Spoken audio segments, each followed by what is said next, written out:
Hello and welcome to the Lorna Marie Fitness Podcast, the show where we talk all things fitness, health, mindset and lifestyle to help you become fitter, healthier and happier. I help busy people who lack time, motivation and self-belief to look and feel great again. If you want to work with me, head over to lornamariefitness.co.uk, but for now, enjoy this episode. A very warm welcome to the podcast, Jules, who is currently in South Africa right now in her home, which is incredible. Thank you, Jules, so much for coming on and chatting on Meet the Squaddies podcast. As I was just discussing with you a moment ago, this little series is just for us to get to know each other better because our squad is so diverse. We have squaddies from all over the world, but also doing all kinds of crazy different jobs, all different fitness levels, all different ages. It's just so diverse. And I thought it'd be a really nice way to get to know each other better and also inspire and motivate each other. So could we start off with, who's Jules? What does she do? Tell us a little bit about you, Jules, and your current situation at the moment. Thanks for having me, Lorna. As you could tell from the Cockney accent, even though I'm in South Africa, I'm a Brit from London. I joined the squad in COVID, like a lot of people, and I was stuck here in South Africa at the time. But so I wasn't doing much work then. But what I tend to do is work either online or face to face with client, and I talk about it being the people corporate world. So either coaching, training, organizational development, or the project world is the short answer for that. So often, and one of my challenges is I'm living in, as I've said to you, buffet land, where I'm living in hotels a lot of the time. I do less of that now, but that was a big part of my challenge. Yeah, I know it can be really, really challenging, particularly when you've not made your own lunches or snacks to take with you to work, because you almost can't really, can you? One, there might not be anywhere to store it, but two, it is almost that social etiquette that everyone else is going to the buffet and you kind of need to be joining in. And that is, I know we were talking about that a while back, really, and discussing the best things that we can choose at the buffet and how you can best manage those situations. So it'd be good to hear soon like how you do that now and how you manage that. But firstly, I'd love to know when you moved over to South Africa and what made you want to move there from the UK. Oh my goodness, have I not told you this? You've told me, but I'm just too I cannot even remember how many years ago, but like a lot of people, I met a South African in London, and then we lived together there for 20 odd years. And in about 10 years ago now, we moved our base to South Africa. So I've always traveled a lot with work, and moved all over the world. But I've always gone back to our base of England. And then it just didn't make any sense really at the time. So we shifted our base here. So I still sort of commute out of Cape Town, but spend it was about 60% England, out of South Africa, all over the world, and 40%. But now I'm working very hard on getting it the other way around. There's a saying here about swallows. So you know the bird, the swallows they spend the summers in Europe and then the summers in Africa. So that's what they call the Europeans who split their time across Europe and South Africa. So I aspire to be a swallow. That's my plan. I haven't quite cracked it yet, because winters can be a lot harder here than I ever imagined, and certainly most people think. Yeah, before we started the podcast, you were telling me about hailstones because I was complaining that I got caught in the rain today in hail, and then you said, "Oh yeah, we got hailstones the size of golf balls." I was like, "Okay, I can't really complain." No, I do think where you live in particular is just so beautiful because you, like you said, you've got the beaches, you've got the mountains, you've got the nature there. It's just gorgeous, and it's a totally different way of life, of course, isn't it? Yeah, I'm very, very lucky. I pinch myself lucky to be living where I do. It's a beautiful town, and people come here on holiday. Even South Africans come here on holiday. So it's not just people from overseas. Uh, and to have the opportunity to do that, to use the mountains. We often go for walks in the mountains or walks on the beaches or walks around many, many, many wine farms that we have here. And walking is becoming much more of a thing, and it's becoming more and more organized, because there is an element of safety in South Africa. You can't just go for a walk on your own in a forest. That would be silly. So organized groups, and the benefit of that is the social interaction that you have. And then, someone says, oh, come on, let's go, and safety in numbers and all that kind of thing. So I think it forces you to do more of it, actually. Yeah, absolutely. That social connections are such a massive part of doing walks and doing fitness. Like even with our online squad, like I feel like I've never been so connected to other people, even despite the fact that we're online. But walking is such a great, great way to do that. And actually, didn't you lead a particular walk recently? Do you want to tell everyone about that? Because I really feel like you should. Um, okay, lead is a bit strong. I was part of a crew that helped. There were days. So, where do I start? So there's lots of charity organisations here.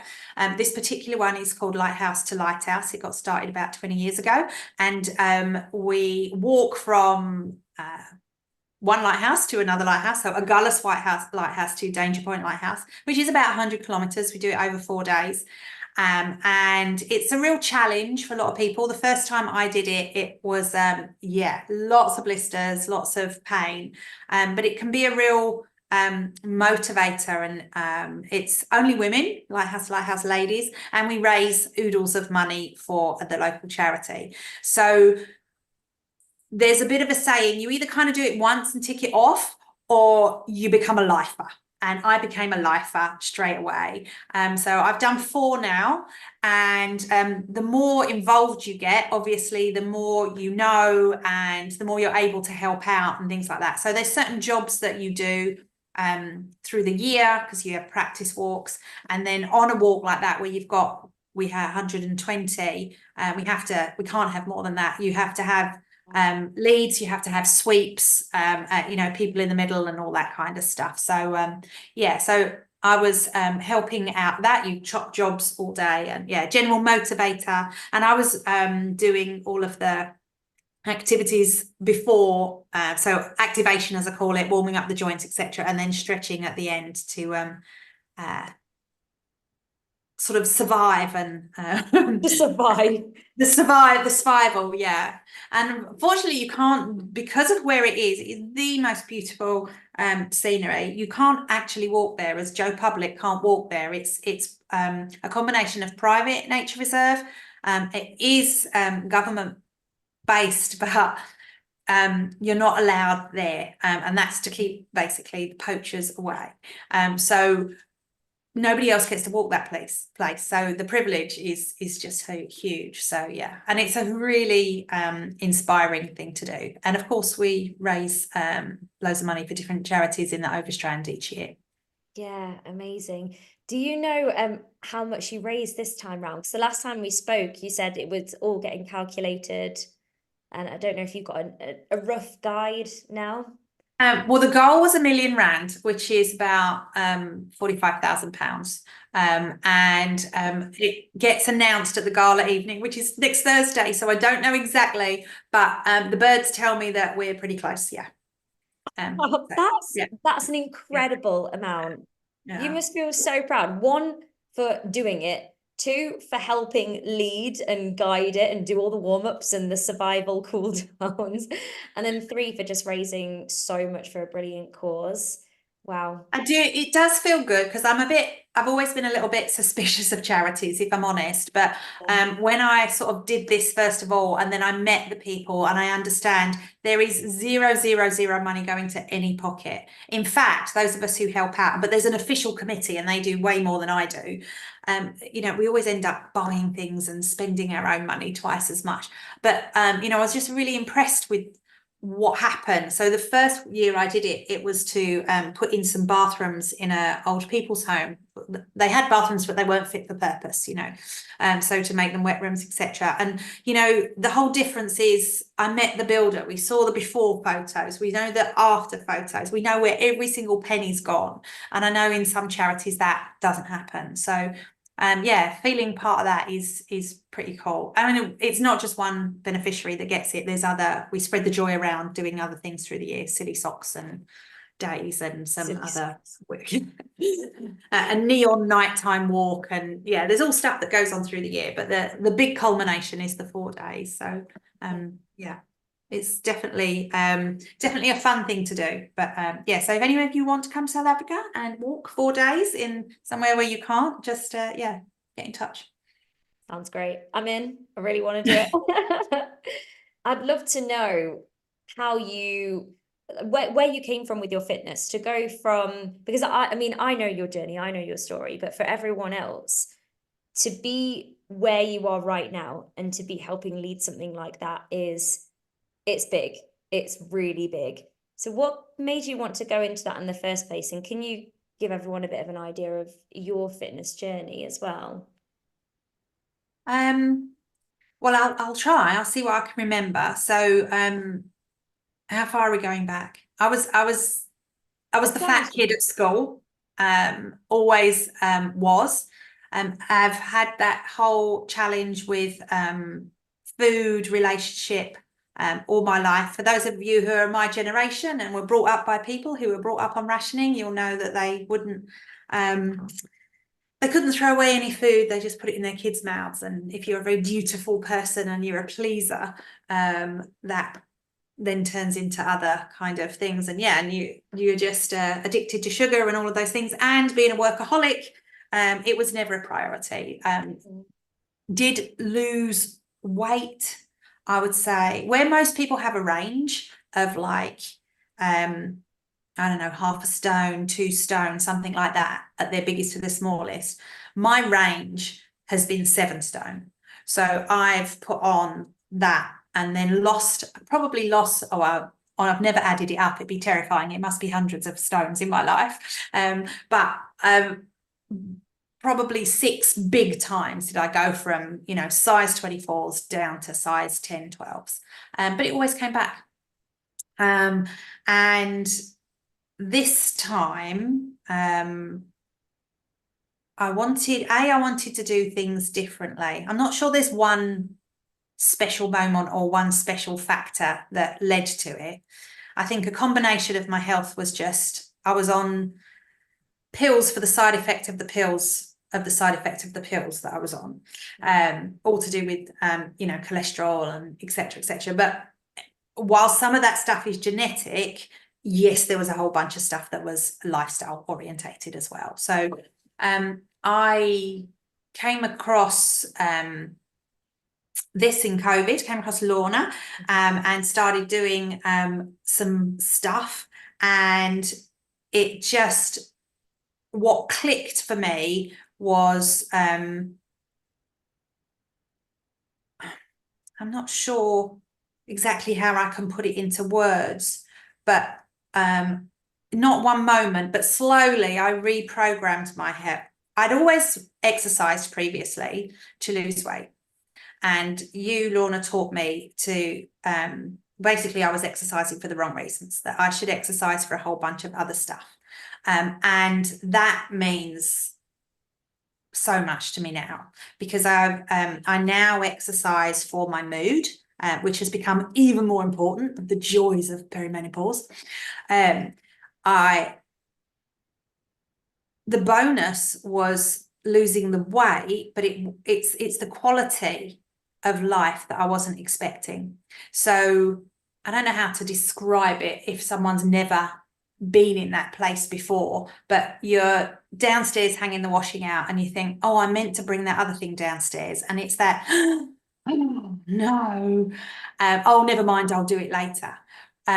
Whereas now it would be like, oh, okay, let me just run up and get it. That's what I mean by the quality of life. Or you walk past a weed that needs pulling and you have that big intake of breath and you think, can I face it? And now it's kind of an excuse to do a downward dog. Or, you just do it, that quality of life. Those old people noises when you stand up, they've gone. And those reasons for exercising changes, and the social interaction for me, because I have a very, very people orientated job. I'm now downscaling work. So I'm not getting enough peopling. So I'm now kind of getting that in other ways as well. So that's where the walking came in, which was kind of twofold. One was, it was a way of doing social interaction, and meeting with groups. And you can't just, as I say, there's lots of walking groups here, and there's lots of opportunity to do that here. But also, I, being a bit of an all or nothing person, went a bit crazy on some of the sessions. I think it was a couple of combats. I overdid it in COVID. I don't know if you remember that stage, Lorna. And I managed to get a really spectacular prolapse disc off of that. And that put me out for weeks. That's what, 3 years ago, something like that. I still haven't actually recovered because it still presses on my spinal cord. So I was forced to start the walking because it was the best medicine for it. And even today, if I don't walk a bit, things are rusty and I get pain. So, but then I fell in love with walking, and I found it's more than I don't know, as I say, we used to, you get together with a friend, and we used to consume calories, and now I get together with friends to burn calories. So the group walking thing really does it for me, definitely. But then I learned more from you about, well, that's now that I'm stronger, now I need to get back the cardio, I need to start on the strength stuff and the flexibility and the mobility stuff. So it's the combination of all of those things. But fundamentally, it's walking's about the legs, weights is about the arms, but the belly, that happens in the kitchen, and the weight, that happens in the kitchen.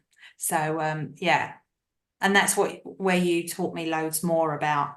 I mean, intellectually, I knew all of it before, if I'm honest, but application's a different story. Yeah. And consistency is the different story. What I haven't cracked it yet. I'm certainly not consistent yet, but still working on it. And this time I went about it to find a long-term sustainable approach, which yeah, about 80% of the way there when I'm on a good day. I can say that you are safely, perfectly imperfect, just like every other human being I know. And actually, you have been extremely consistent. Ever since I've known you, Jules, you haven't yo-yoed like you have done in the past. And I really feel that is because you've done so much work on your mindset.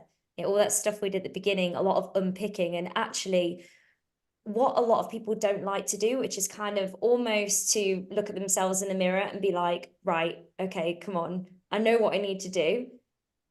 Let's do it. Let's do this for that person that's staring back in the mirror, and actually treat yourself with kindness. Because I think a lot of what happens is when you go back to the whole exercising to lose weight, it's just a form of bullying and self-sabotage. And a lot of people actually join us with this and think, right, I've got to do X, Y, Z of cardio because that'll burn 200 calories. And that means that I can eat that cupcake or something like that. And actually, it's a really, really poor mindset to have with food and your body. Like we do cardio for our heart and our lung health, like you do your walking for that, getting out in fresh air. But just as you said, the weights and the strength, That's going to be so important for keeping your muscle tone, but for working the bones. And hey, particularly in perimenopause and menopause, we need more of that. We need more weights. And then the mobility side of things, it goes back to what you were saying about, okay, I can see a weed there. You don't want to pull your back. Why are you going to go and pick the weed up? You don't want to have to think about that. Just lean forwards. You've got the flexibility in your hamstrings and your back to just pull the weed out. And it's a lot of these things that we take for granted until sometimes it almost gets to a point where it's a little bit too late and we feel like we can't do something about it. But we always can. We always can. And I really feel like you've changed completely as a person in your mindset in so many ways.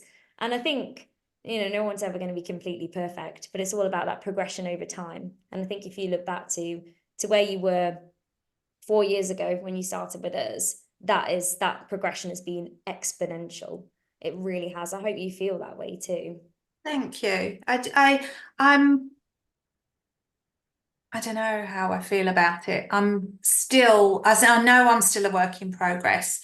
But I know how much it's, as I say, it's that quality of life, and anyone who any of the other squaddies who can relate to how you feel when you're big or bigger than you want to be, or I mean a lot bigger. I'm not talking about 1 or 2 stone here. I'm talking, 6 stone and you're the fattest person in the room, and how you want to hide and all of that stuff just sits in your brain, and you have a limited life because of it.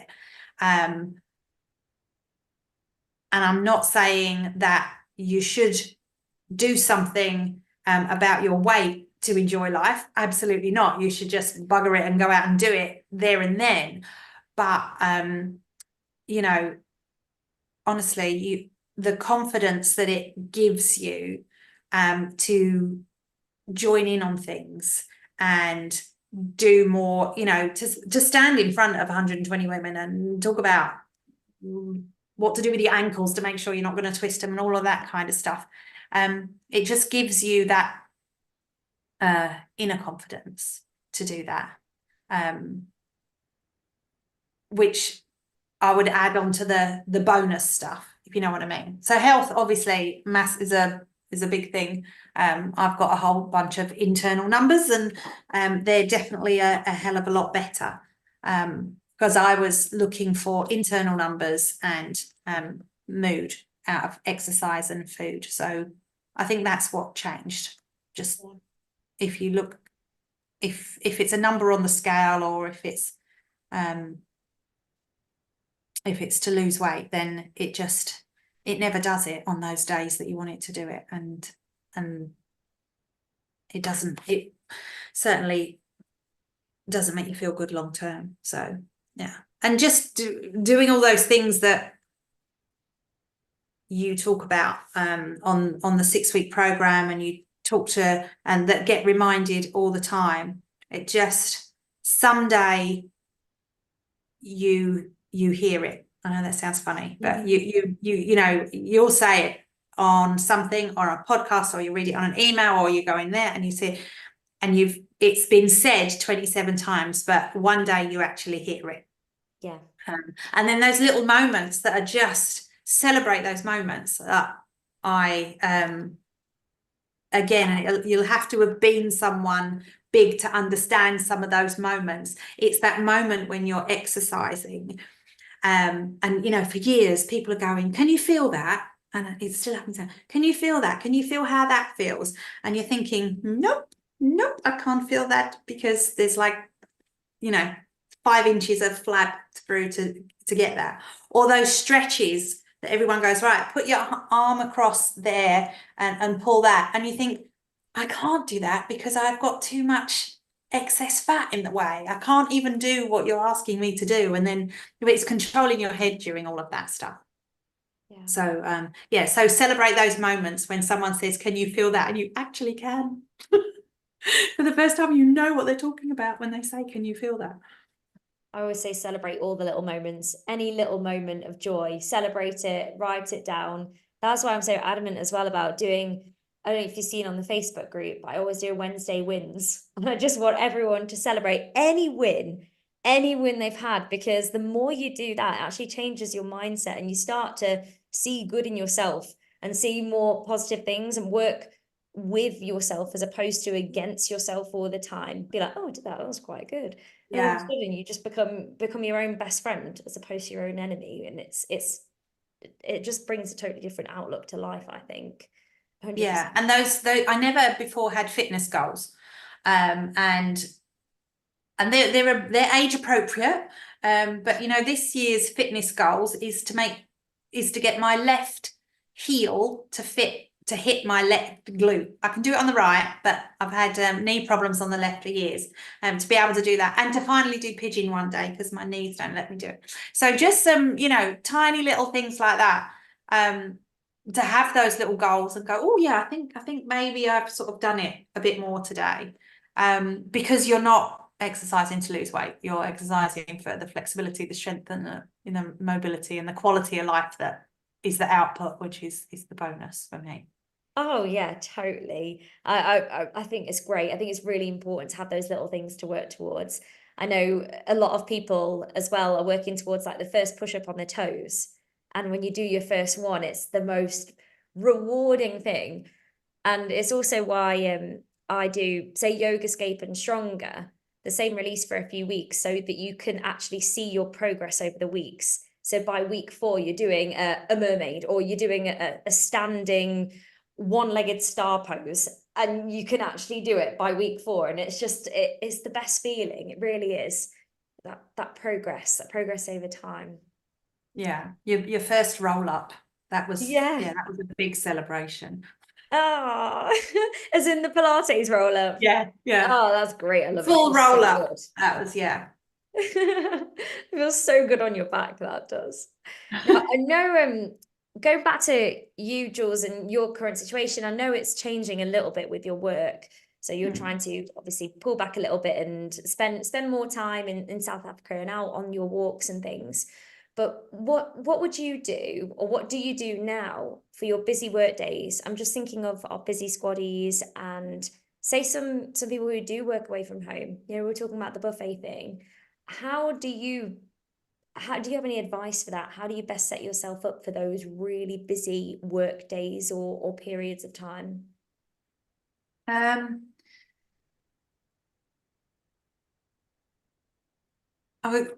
I'm hesitating because there's two things I want to say. I'll talk about being the busy, but I'll talk about what was my bigger challenge, and maybe some others have this as well. So the busy thing is, for me, being a perfectionist, give yourself a break. And someone, so you've got the access to the sessions, so I would match them for the day. So if you wanted to be pumped up that day, then you know, just give yourself, even if it's that 15 minutes of whatever it is for you. For me, it would be Zumba to get me on a nice high. And again, it's the reason is this is going to do what I need my mood to be. So the quickest way to do this is to get, you know, the serotonin in and get all the highs out of that. And then you get the dopamine hit because you've achieved something and blah. So even if it's 10 minutes, 3 dances, do it so that you're going to have you'll perform better at work. And not, oh, I'm too busy at work to fit this in. It's like, if I fit this in, I will perform better. So flip that on its head in terms of mindset is one of the things that I would say. The other thing that someone taught me was the concept of exercise snacking. So just if you're in, I don't know, the queue for the lunch canteen, you know, go up and down on your toes or clench your bum cheeks while you're waiting for the bus or things like that. So even so instead of doing your 30-minute sit down meal, just do lots of little snacking through the day so that it can just help you keep the mindset, or accept that you can't do it and today's not the day and put it into another day, I think. Yeah. The thing that is still a challenge for me is the volume in first world countries of food that is around, and buffet land. So for me in my world, I'll get up in a hotel and there's a buffet breakfast, and I defy anyone to walk past a tomato or walk past a sausage near a tomato. And then in comes the croissants and everything else at 9 o'clock, and then 10 o'clock more food comes in at break, and then at lunchtime you have another buffet, and then cake in the afternoon, and then I go out and do client meals in the evening and all that kind of stuff. So yeah, still a work in progress on this. But just remembering those basics, protein and veg, just try and stick to protein and veg. The other stuff will sneak in anyway, but if you just focus on protein and veg, then it will minimize the other bits that sit around the outside. So you know, you'll get your carbs through the veg. So if you have some root veg or whatever you, and you'll get your sugar because they've been roasted and they put sugar on them anyway. So the other stuff, the whole cycle kind of fits in. And if there's any way at all that you can take your own snacks, that would be my thing. Or I literally asked them, I got them to change where they put it. They put it at the different end of the room, and I just don't allow myself down that end of the room anymore. So the temptation is out the way. You're not even going to walk past it anymore. And the planning food, as you know, if you plan stuff in advance, it helps. So, you know, wake up and go, right, tonight I'm going to have this for dinner. If you're able to do that. Doesn't always work like that in my world, because quite often the clients are providing you with a meal and you just don't have a choice. It's there. But yeah, what is it? My cousin used to say, little pickers wear big knickers. Yeah. So stop picking at the things. My mum used to say similar, but it was fridge pickers wear big knickers or something like that. And she had a fridge magnet with it on. Brutal, absolutely brutal. I think that's top advice though. You know, planning ahead where you can is brilliant, because it takes away the decision fatigue. If you open your fridge and you've got to then cook something or defrost something and then cook it, as opposed to getting something that's fast or ordering online, you know, what are you going to do in the moment? But if it's already there and you've got your pre-prepared dinner snacks, you don't even have to think about it. It's already done, and you've already factored it into your day if you like to plan, you know, meal plan for the week. And then when you don't have the control there and you're faced with a buffet, yeah, protein is what your body needs. It's going to keep you feeling fuller for longer. And actually, if you're trying to maintain lean muscle mass, it's really important to make sure you're hitting those protein windows throughout the day as well. And then filling it with veggies, yeah, veggie salad, and think about what your body needs. So if there are any starchy carbs there and you've not had those yet today, you know, getting those in, vitamins, minerals, the balance. And as you said before, we kind of all know what we need to be doing. It's just actually putting it into play. And when you do, you feel so much better for it, because you're actually, maybe for some people, the first time ever really showing up for themselves, like actually doing what they know they need to do. But I think that's really I went through a phase early on to kind of create some, or get into the habitual place. And I did do the my Fitness Pal. My paid's a painkiller here. My Fitness Pal tracker.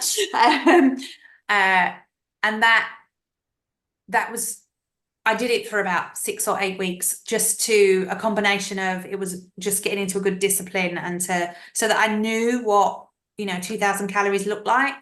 And that helped me swap a few things. You know, the difference between a spoonful of mayonnaise and a spoonful of low calorie salad dressing was, you know, a boiled egg and a couple of carrots. So just being reminded of that stuff and tracking. As I say, it was for a fixed period of time, and then I came away from that. In the same way that I used to right at the beginning, to get into those things, write a goal for my key things, my key fitness things, and then I track every day how I did against those. So I knew that wasn't something that I wanted to do for my whole life, but it just helped me get going at the early. So things like, for me, I set a goal of not eating after 7 p.m. because I wanted to get trying to get a minimum of 8 hours sleep, the 2 liters of water, sticking to whatever the calorie number that I was hoping for, and then doing my 10,000 steps. And then the other one was the exercise. I'm seeing my color-coded Gantt chart here. You'd appreciate that. And because I couldn't have all of that precise stuff with me, I remember having a conversation with you about I can't weigh my food, I can't get out in a restaurant of some scales, what do I do? So just having stuff on my phone that I could use, those apps and tracking, that really helped to get momentum on things. Yeah. And quite often it's useful to use at the beginning, but then sometimes if you ever need like a little bit of a reset, just going back to your basics, because sometimes we do let things slip because we are human, but then it's going back, okay, right, back to the basics, right, think about a core 4 again, get my sleep in, get my water in, get 70-30 in, and all of that, and just having a little reset and being okay with that. It's never about what's happened already, it's about what happens next. That's what I always say, but it's true. Now, Jules, what is next for you? Just before we finish the podcast, what is next for you in terms of what you're working towards, or are you just looking to maintain what you do at the moment? Health-wise, you mean? Yeah, health and fitness goals, yeah. Yeah. I would so I had a very good year last year. My other half turned 50 and we did some really cool stuff. And yeah, there was a bit of weight gain there. So I've lost half of that. So I want to get back into some of those habits that mean I can still enjoy myself and not slip too far. So I'm still learning about. So this year is I've actually got a strap line for this year. This year I'm X amount of years old. I want to be the fittest X amount of years old person that I know.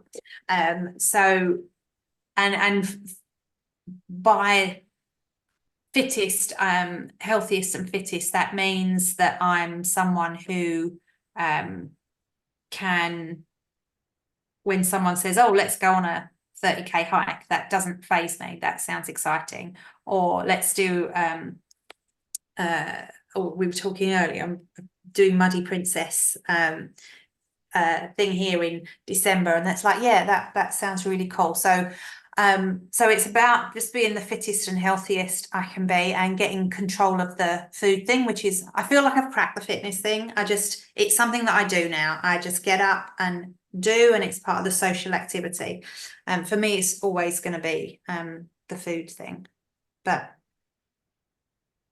I'm managing to pull things back every now and then. I want to be that person who can go away and have a very indulgent weekend like I just have, and then come back on a Monday and just hit the ground running and get back to those things before the next indulgent weekend that's coming up as well. So just being able to not all or nothing it, but just not let it's the trajectory needs to be right. That I want that to be straight, as opposed to having it goes up and then it goes down.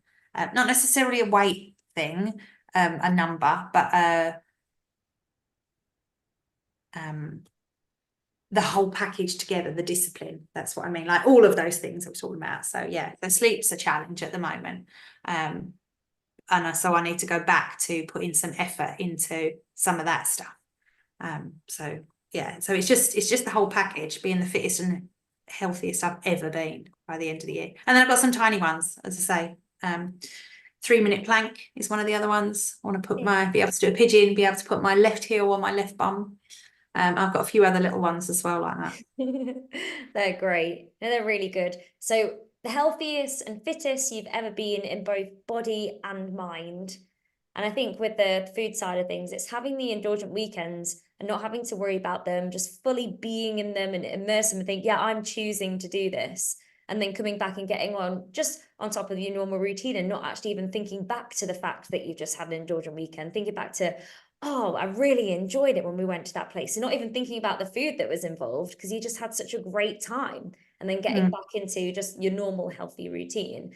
And I think that definitely takes out some of those real like you were talking about, the ebbs and flows, if you like, just makes it more of an on an even keel. It's back down to that mindset. But you know that, and any squaddies who are listening to this, if you're ever struggling with that, I'm right here. So you can just reach out, like, Lorna, help, and I'll be there. But I think your goals are amazing, the little goals and the big goals, and you will be the fittest and healthiest number of years this year. And thank you again, Jules, for coming on the podcast. I think your story is going to inspire a lot of people. And I think what you're doing, what you're continuing to do is absolutely brilliant.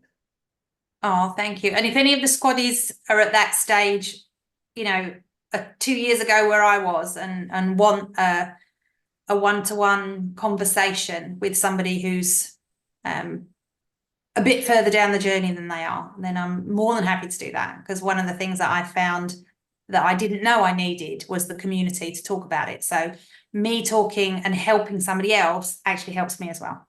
So I'm all for that if anyone's interested. That's so lovely. Thank you so much. We really do have the nicest fitness family, don't we? Thank you. Thanks, Jules.